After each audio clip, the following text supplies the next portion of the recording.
This presentation illustrates the great cultural wealth of the knowledge found in the Vedic literatures and its relevancy in the modern world. We will show, by means of high-tech research techniques, that statements and materials presented in the ancient Vedic literatures agree with modern scientific findings, and they reveal a highly developed scientific content.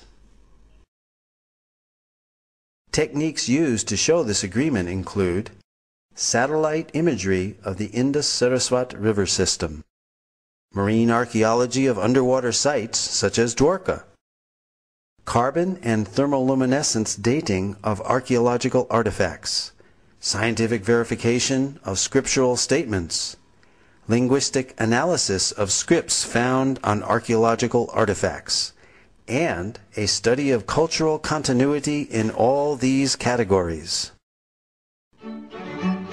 Early Indologists wished to control and convert the followers of Vedic culture. Therefore, they widely propagated that the Vedas were simply mythology.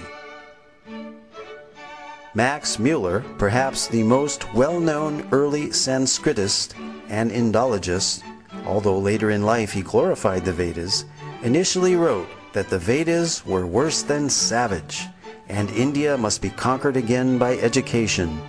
Its religion is doomed. Thomas Macaulay, who introduced English education into India, wanted to make the residents into a race that was Indian in blood and color, but English in taste, in opinion, in morals, and in intellect.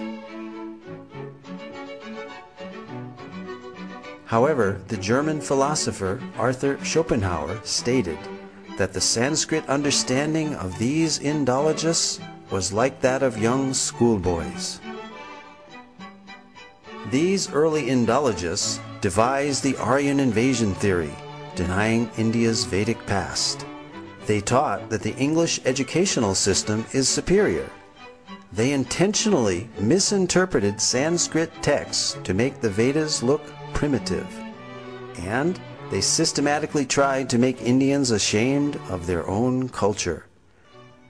Thus, the actions of these Indologists seems to indicate that they were motivated by a racial bias. Innumerable archaeological findings and their analysis have recently brought the Aryan invasion theory into serious question. This theory is still taught as fact in many educational systems despite much contrary evidence. The Aryan invasion theory is that the Vedic Aryans entered India between 1500 and 1200 BCE. They conquered the native Dravidian culture by virtue of their superiority due to their horses and iron weapons. They imported the Vedic culture and its literatures. This Aryan invasion theory, however, deprives the inhabitants of India of their Vedic heritage. The wealth of their culture came from foreign soil. The Aryan invasion theory raises an interesting dilemma called Frawley's paradox. On the one hand, we have the vast Vedic literature without any archaeological finds associated with them. And on the other hand, we have 2,500 archaeological sites from the Indus-Saraswat civilization without any literature associated with them. A preponderance of contemporary evidence now seems to indicate that these are one and the same cultures. This certainly eliminates this paradox and makes perfect sense to an unbiased researcher. Facts which cast serious doubt on the Aryan invasion theory are: there is no evidence of an Aryan homeland outside of India mentioned anywhere in the Vedas. On the contrary, the Vedas speak of the mighty Saraswati River and other places indigenous to India.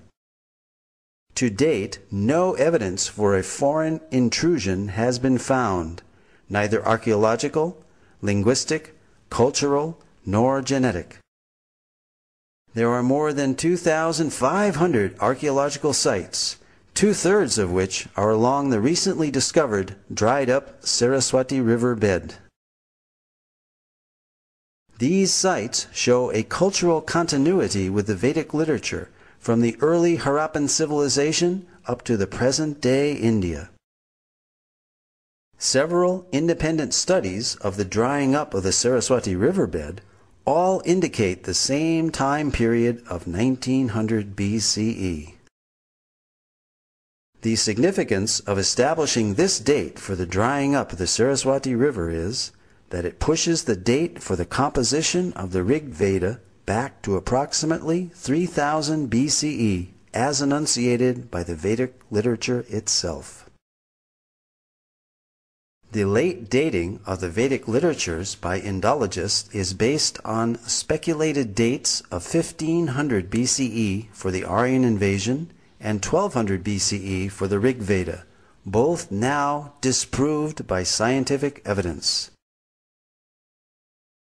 Max Muller, the principal architect of the Aryan invasion theory, admitted the purely speculative nature of his Vedic chronology, and in his last work, published shortly before his death, The Six Systems of Indian Philosophy, he wrote, "Whatever may be the date of the Vedic hymns, whether 1500 or 15,000 BCE, they have their own unique place and stand by themselves in the literature of the world." It can be scientifically proven that the Vedic culture is indigenous through archaeology, the study of cultural continuity, by linguistic analysis, and genetic research. For example, the language and symbolism found on the Harappan seals are very Vedic. We find on these seals the Om symbol, the leaf of the Asvata or holy banyan tree, as well as the swastika or sign of auspiciousness, mentioned throughout the Vedas. Om is mentioned in the Mundaka and Katha Upanishads, as well as the Bhagavad Gita. The holy Ashvata tree is mentioned in the Aitareya and Satapatha Brahmanas, as well as the Taittiriya Samhita and Katyayana Smriti. The pictorial script of these Harappan seals has been deciphered as consistently Vedic and termed Proto-Brahmi as a pre-Sanskrit script.